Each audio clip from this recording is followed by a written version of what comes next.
Hello കൂട്ടുകാരെ, എല്ലാവർക്കും ആത്മാരമ്യ വേൾഡിലേക്ക് സ്വാഗതം.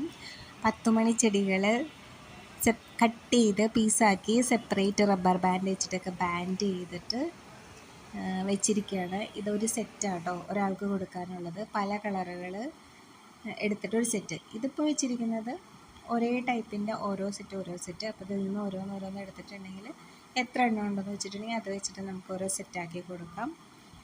അപ്പോൾ ചിലർക്ക് ഡബിൾ ഷെയ്ഡ് ഉള്ളത് വേണം, ചിലർക്ക് സിംഗിൾ ഷെയ്ഡ് മതി, അല്ലെങ്കിൽ ഏതെങ്കിലും മതി, മൾട്ടി പെറ്റലുള്ള പോലത്തെയൊക്കെ വേണം. പലരും പല രീതിയിലാട്ടോ നമ്മുടെ അടുത്തേക്ക് ഓർഡർ പറയുന്നത്. പക്ഷേ മാക്സിമം നമുക്ക് എപ്പോഴും നല്ലത്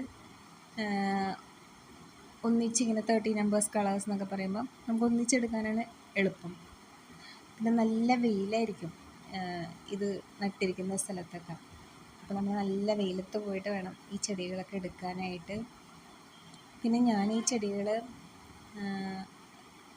സെപ്പറേറ്റ് ആക്കിയിട്ട് വീണ്ടും ഇതുപോലെ പ്ലാസ്റ്റിക് കവറുകളിലാക്കിയിട്ട് തുറന്നാട്ടോ വെച്ചിരിക്കുന്നത്. ക്ലോസ് ചെയ്തിട്ടില്ല.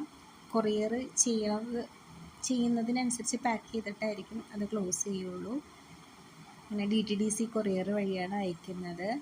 ഇവിടെ ഒരു രാത്രി 8:30 വരെയൊക്കെ എൻ്റെ വീടിൻ്റെ ഏകദേശം ഒരു 1 കിലോമീറ്റർ കഴിയുമ്പോഴത്തേക്കും DTDC കൊറിയർ ഉണ്ട്.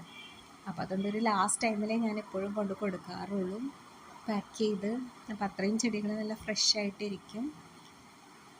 പിന്നെ നമ്മൾ ചെടികൾ എപ്പോഴും ഇതിപ്പോൾ കട്ട് ചെയ്യുന്നതിന് മുമ്പുള്ള അവസ്ഥയാണ്. ഇത് കട്ട് ചെയ്ത് കഴിയുമ്പോഴത്തേക്കും ഈ ചെടികളുടെയൊക്കെ തണ്ടുകളുടെ എണ്ണം കുറയും.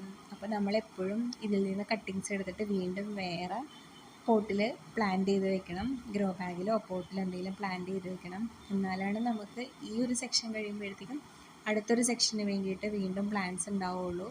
കട്ട് ചെയ്ത് കൊടുക്കുന്തോറും നമ്മുടെ പ്ലാന്റ്സിന് കുറഞ്ഞു വരുമല്ലോ. അപ്പോൾ നമുക്ക് പാരലലി അടുത്ത പ്ലാന്റ്സും റെഡിയായി വരണമെന്നുണ്ടെങ്കിൽ ഈ കട്ട് ചെയ്ത് കൊടുക്കുന്നതിനോടൊപ്പം തന്നെ പുതിയ പ്ലാന്റ്സ് നമ്മൾ നട്ടു കൊടുക്കുകയും കൂടി ചെയ്യണം. എപ്പോഴും പുതുതായിട്ട് കട്ട് ചെയ്ത് ഫ്രഷ് ആയിട്ട് വരുന്ന പ്ലാന്റ് ആയിരിക്കും നല്ല ആരോഗ്യമുള്ള നല്ല തണ്ടുകളായിട്ട് വരുള്ളൂ.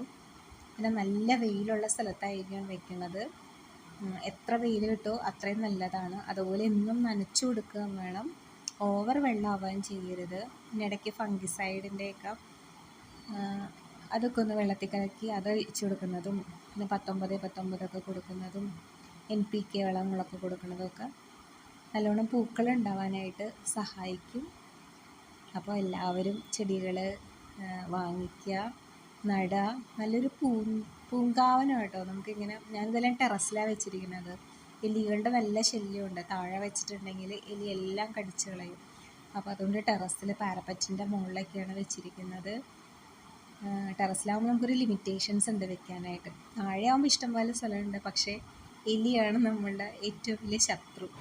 അത് കാരണം കൊണ്ട് വീണ്ടും ഇത് നട്ടാലേ നമുക്ക് വേറെ കിട്ടുള്ളൂ. എല്ലാവരും വാങ്ങി നടുക. Thank you.